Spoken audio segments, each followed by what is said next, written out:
Sir, अगर आज war होती है तो आपको क्या लगता है कितना दिन पाकिस्तान सर्वाइव कर सकता है या लड़ सकता है उनके फाइनेंशियल स्ट्रेंथ को देखते हुए या उनकी मिलिट्री स्ट्रेंथ को देखते हुए, और भारत कितना इसमें कर पाएगा या लड़ पाएगा?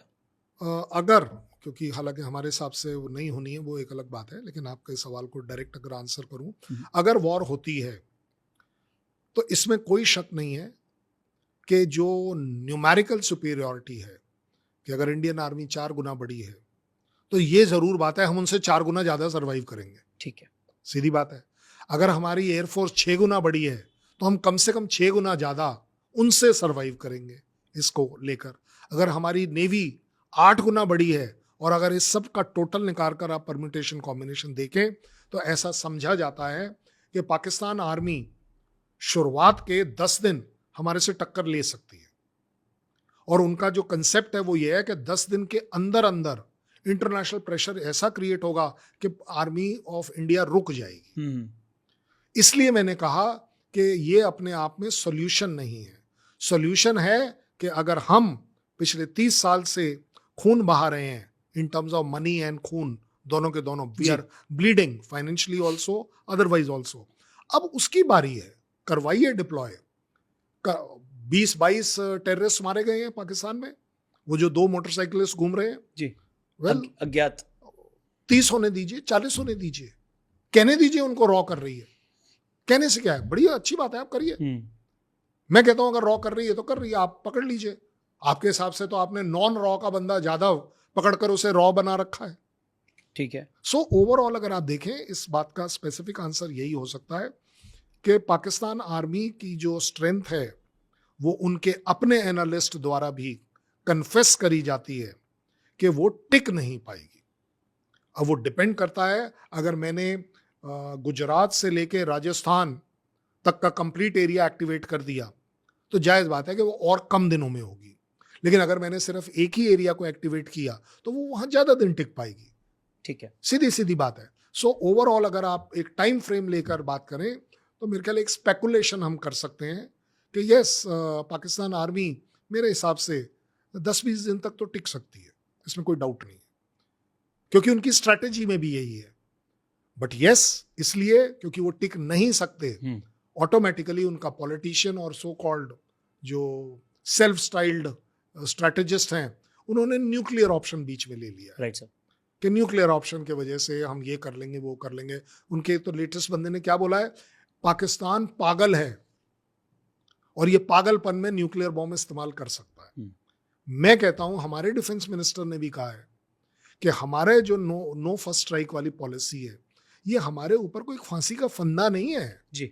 सूटिंग कन्वीनियंस, हम भी इसको रिकंसिडर कर सकते हैं। और वैसे मैं आपको एक बड़ी क्लैरिटी की बात बता दूं सर, पाकिस्तान न्यूक्लियर बॉम्ब्स के पीछे सिर्फ इंडिया नहीं है, इजराइल भी बैठा हुआ है। वो बड़े दिन से ढूंढ रहा है और दिस इज ऑन रिकॉर्ड कि इजराइल ने कई बार हमें ऑफर किया है कि आप स्पेसिफिक इंटेलिजेंस दे दीजिए, हम इसे डिस्ट्रॉय कर देंगे।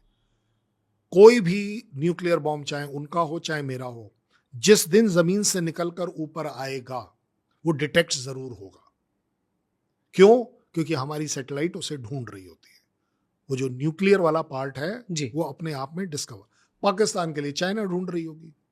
और आपको क्या लगता है यूएस चुप बैठा रहेगा? अरे कम से कम ढूंढेगा तो सही। चाइना ने 25-30 किलोमीटर दूर वो ब्रिज बनाया, सबसे पहला फोटोग्राफ सैटेलाइट का किसने दिया? यूएस ने दिया कि ऐसा कर रहे हैं। सो इतना आसान नहीं है कि आप एक न्यूक्लियर बॉम्ब बाहर निकालें जी। और जैसा उन्होंने कहा है हर चौराहे पर हम लगा देंगे, ठीक है ना, वो चौराहे वाले बॉम्ब्स की बात कर रहे हैं। Nuclear bombs don't get used to. तो ये जनरली इतने अनपढ़ हैं या प्रिटेंड करते हैं कि ऐसा बोल देंगे तो भारत डर जाएगा? यस, नहीं, भारत को डराना उनकी पॉलिसी में ही नहीं है। अपने लोगों को यस, कंफ्यूज रखना। उनके डिफेंस मिनिस्टर ने पता नहीं कैसे बोल दिया, इस्लामाबाद, रावलपिंडी, हैदराबाद, पता नहीं कौन सा, ये 5 टारगेट पर हैं सिटीज, और 5 जून को इसके ऊपर अटैक होने वाला है, ये मेरी खबर है। मुझे समझ नहीं आई, मेरे प्राइम मिनिस्टर को पता नहीं, मेरे चीफ को पता नहीं कि हमने कब अटैक करना है। भाई साहब आपको पता, आपके यहाँ कौन सी हॉटलाइन लगी हुई है जहां पर ये सारी खबर आपको आ रही? ये वही वाली बात है, बाजवा ने क्या किया कि 9 बजे तक अगर नहीं हुआ तो कष्ट हो जाएगा, ठीक है, ठीक है ना। This is how you blackmail your own country correct, कि यार जो करना है कर लो, फटाफट कर लो, न्यूक्लियर बॉम्ब निकालो, न्यूक्लियर की थ्रेट दो, क्योंकि आपके पास और कोई क्रेडिबल थ्रेट नहीं है। राइट, इसमें कोई डाउट नहीं है, nuclear is a very big threat. India के लिए मैं भी रिस्पॉन्सिबली बोलूंगा कि इससे बड़ी कोई और थ्रेट दुनिया में नहीं है, जी, न्यूक्लियर अपने आप में। लेकिन ये थ्रेट वर्ल्ड रिकॉग्नाइज है कि दिस इज अ डेटरेंस, कि आप लड़ाई ना लड़ें। ना लड़े, इस वजह से अगर आप उसी की अहमियत डाउन कर रहे हैं, निकालिए। ये तो कारगिल टाइम में भी बात हुई थी कि हाँ भाई न्यूक्लियर ऑप्शन हो सकता है। उस समय भी बात हुई थी कि चाइना सपोर्ट करेगा, चाइना ने तो सपोर्ट नहीं किया। व्हेन आई से सपोर्ट, जी। सपोर्ट का मतलब रियल सपोर्ट, कि आपके ट्रुप्स आएंगे, आपके टैंक्स आएंगे जी।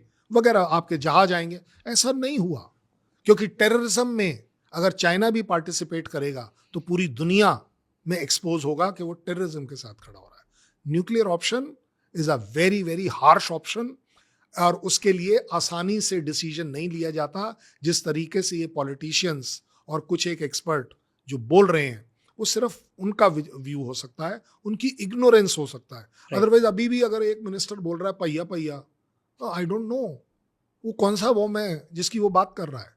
चाहे आपके पास 153 हो, चाहे 163 हो, जो एक्सपेक्ट किया जाता है। देखिए, एक प्रैक्टिकली बात कर रहे हैं सर, आपने वो न्यूक्लियर बॉम्ब जमीन से निकालकर ऊपर लिया, आपने अपनी गाड़ी में डाला, ट्रेलर में डाला, उसको ले जाना शुरू किया। जी, मैंने डिटेक्ट किया। अब मेरे पास तो चॉइस है ना, कि या तो मैं वेट करूंगी, ये मेरे तरफ आएगा, मैं यहाँ पर कुछ करूंगा, एयर डिफेंस लगाकर उसको तोड़ दूंगा, ठीक है, या मेरे पास ये चॉइस है, ये वहीं पर फूट जाए। ये चॉइस भी मेरी है। बिल्कुल, तो आपको क्या लग रहा है कि मैं वेट करूंगा? और अगर ये वहीं फूटता है तो ये मेरे लिए सबसे बड़ा है कि भाई साहब, न्यूक्लियर बॉम्ब आपने निकाला था, वहां फूट गया, अब आपकी जनता सबसे ज्यादा अफेक्टेड है। आपका वो इलाका अगले 90 साल के लिए इस्तेमाल के लायक नहीं बचा। जी, तो वर्ल्ड कम्युनिटी इस चीजों, और ऐसा नहीं है इसका, अगर आप चेरनोबिल की बात देखें, कितने 1000 किलोमीटर तक उसका असर गया था। बिल्कुल, तो अगर विंड डायरेक्शन उस दिन, जिस दिन उन्होंने निकाला, उस दिन अगर उनके तरफ हुई, तब क्या करेंगे? तो वो जो टैक्टिकल बॉम्ब निकाला, हमारी लैंग्वेज में उसे टैक्टिकल बोलते हैं, कि आप वो सब किलोटन जिसको हम बोलते हैं, और एक होता है 100 किलोटन, 1000 किलोटन, दो स्ट्रैटेजिक। सो अगर आपने एक टैक्टिकल वेपन निकाला, अगर उसकी जैसा किया जाता है 5 किलोमीटर के रेडियस में कुछ नहीं बचेगा, लेकिन उसकी जो विंड डायरेक्शन है, अगर वो पाकिस्तान की हुई तो वो 50 किलोमीटर भी तो जाएगा। सही बात है, आप उसको तो रोक नहीं पाएंगे। करेक्ट, उनकी सोच ये हो सकती है कि चलिए जी इंडिया की तरफ गिरा देंगे। इंडिया की तरफ भी गिरा देंगे तो उन्हें ये तो कैलकुलेट करना, जो तुम कैलकुलेट कर सकते हो मैं भी कर सकता हूँ। राइट सर, विंड डायरेक्शन किधर है, क्या होगा क्या नहीं। 5 किलोमीटर वाला एरिया मैं तो शायद अफोर्ड कर भी लूँ, वो डैमेज मैं अफोर्ड कर लूँ। इसीलिए हमने रखा है second strike, no first strike, कि मेरे पास अभी भी। लेकिन आप बताइए, अब उसके बाद उस 5 स्क्वायर किलोमीटर के बाद तूने अपना एक्सरसाइज कर लिया, अब जब मेरी बारी है और अगर मैंने 500 किलोमीटर वाला इस्तेमाल किया, तब क्या होगा? इट्स नॉट इजी, और ये बात पाकिस्तान समझता है। लेकिन यस, अपने आप में nuclear is a very big threat, but as far as I am concern, it's a nuclear bluff है। वो एक ब्लफ खेल रहे हैं वर्ल्ड के साथ, मेरे साथ नहीं खेल रहे हैं, वर्ल्ड के साथ, कि देखिए मैं खोल कर दूंगा, तो वर्ल्ड अपने आप बीच में आएगा। बिल्कुल, सिंपल। सिंपल।